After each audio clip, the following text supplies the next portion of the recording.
Careful. This is the moment when the supposedly dead killer comes back to life for one last scare.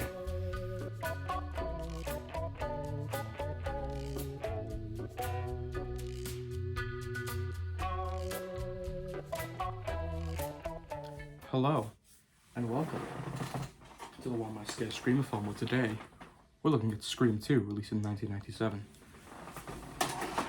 Now, as always, we're going to start off with the opening kill. The opening kill this time is very different to the rest of the franchise. Instead of it being a woman home alone getting a phone call from Ghostface, this time it's a woman and a boyfriend, and they go to the theaters to watch Stab.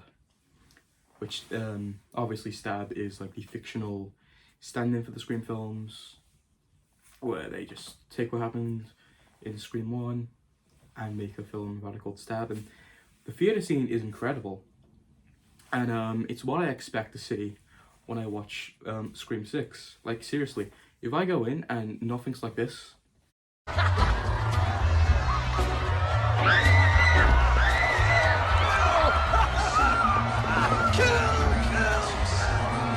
Very romantic.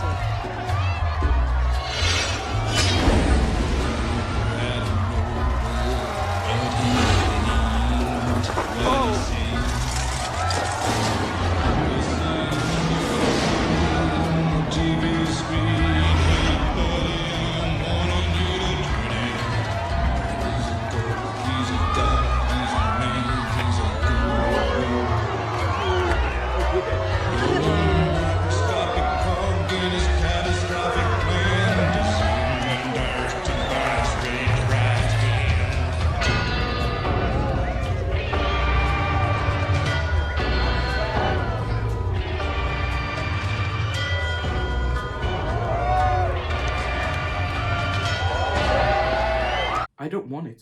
Like, I will gladly not watch the movie if I go in and no one's running around in glow-in-the-dark Ghostface masks or glow-in-the-dark knives pretending to stab each other. If that doesn't happen, I'm out. That's a joke.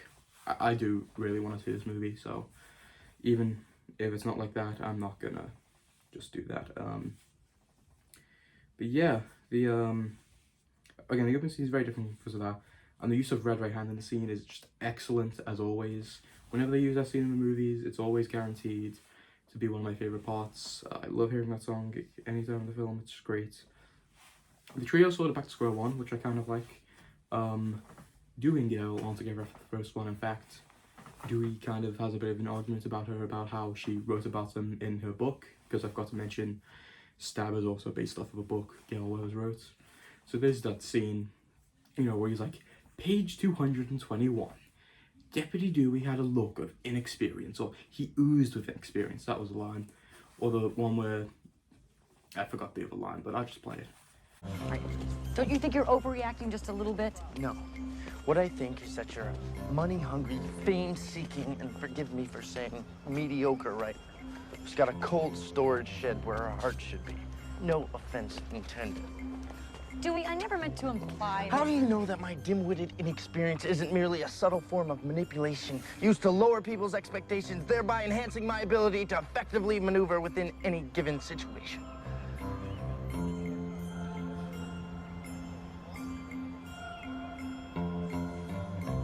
Okay, that's something I really like. I really like how mad he is about the book. Especially when it gets to the part where it's like, how do you know that my inexperience isn't just a tactic to make people think I'm inexperienced so I can woo them away with my amazing police work or something like that. But it's just an amazing character. And speaking of Dewey, again, just like in the first one, it's only really him and Sydney who are friends out of the main trio. And Sydney's like a surrogate sister to him in this one, I'd say, which makes sense considering his real sister was brutally murdered by Shaggy from Scooby-Doo. So we have our new main suspects. We have Mickey Alt. I'm not going to say the last names for this one. They're too hard. There's Mickey, there's Hallie, and there is Derek. They're just our new characters. There's also Debbie Salt, but I wouldn't really say she's a main character. Like, she appears a few times, but she seems like she's a background character type thing. But she's significant to the plot later on. You'll know why you've seen the film. So yeah, let's move on. So our other returning character this time around, other than the main trio, is Randy from the first film, which I'm glad about because that's the channel I got my name from. Well, it's the character I got my name from. One Last Scare, of course, coming from the first film, where it says, "Be careful. This is the moment where the supposedly dead killer comes back to life for one last scare." So of course I took that because that's a perfect name for a horror theme YouTube channel. But yeah, next up we're going to talk about the kills, as I usually do. Most of the kills in this film aren't that great. Randy's kill, he sadly dies in this one. Oh my god, it's a sad one. But the blood just looks really... I know James Vigini's from Dead Meat is pointing this out, but it just looks very ketchupy. I don't know why. Next up, the next kill I want to mention is one that is actually quite impressive. There's like the policeman who gets his face is like smashed through a window, and there's like a metal pole as well, and that's gnarly. That's a brutal effect. So now we're going to be talking about the kill reveal, and oh my god. Okay, first, actually, no, before we go to the kill reveal, I'm going to talk about what the killer was actually trying to do in this one, because I find it interesting but a bit stupid at the same time. First of all, the whole plan is they're killing victims that have similar names to people from Stab 1 who were killed in that one. So Screamathon, for instance. So the first two to go are Phil Stevens, Maureen Evans, and then CC Cooper, I believe the other one's called, and her name is actually Casey Cooper, like Casey Becker from Scream 1.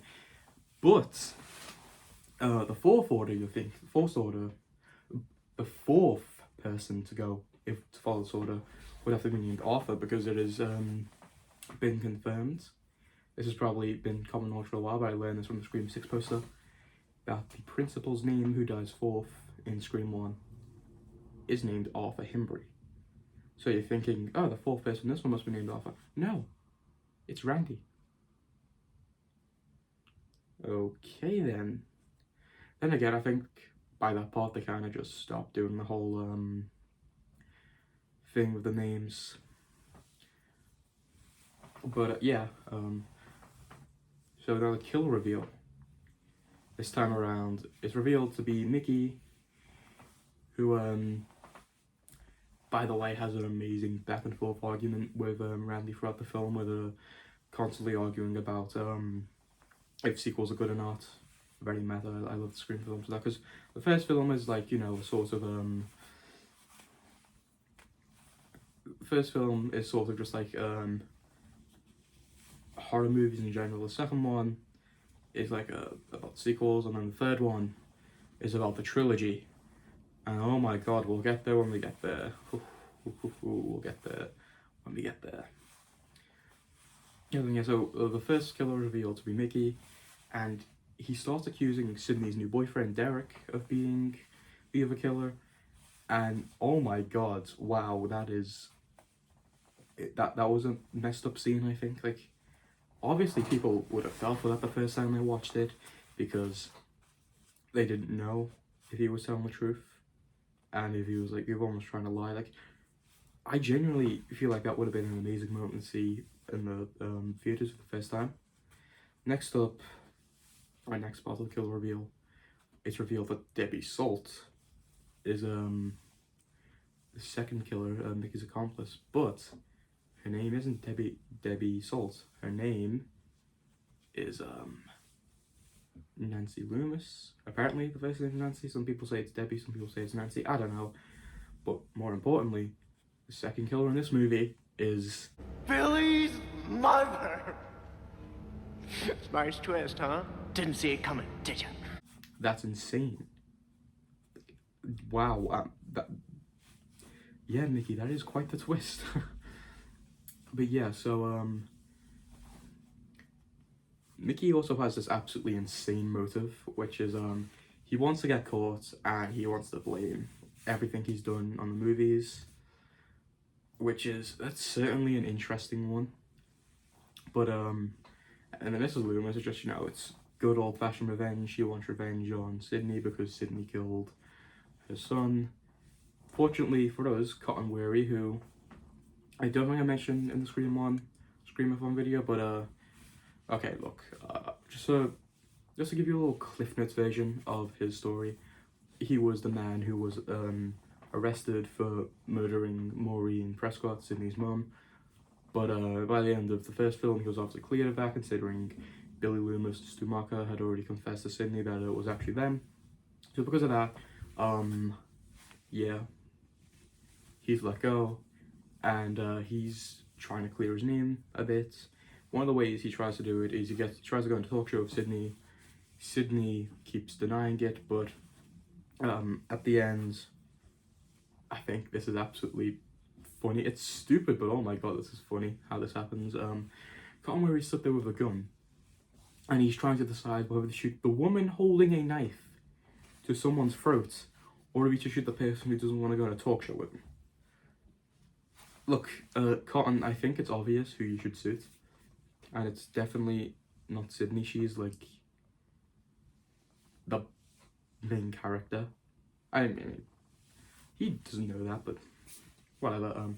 Okay, now, of course, yeah, Mrs. Loomis gets shot, she dies, and Mickey comes back to life for one last scare. Haha, they said it's me. And, dies. He gets shot in the head, as every Scream killer usually does. And of course, they carry on the trends from Scream 1 and 2. From Scream 1, Gail gets punched by Sydney, and Dewey gets stabbed by the killer and miraculously survives. Sure hope it stays that way forever, but I know it doesn't. Which means we get no more of David Arquette's amazing acting, where most of it's just very funny line delivery. You have a point. Okay, let's move on. Oh my god, unless they do flashbacks, but I doubt it. Scream's like one of the only horror franchises that I don't think they've done stupid flashbacks.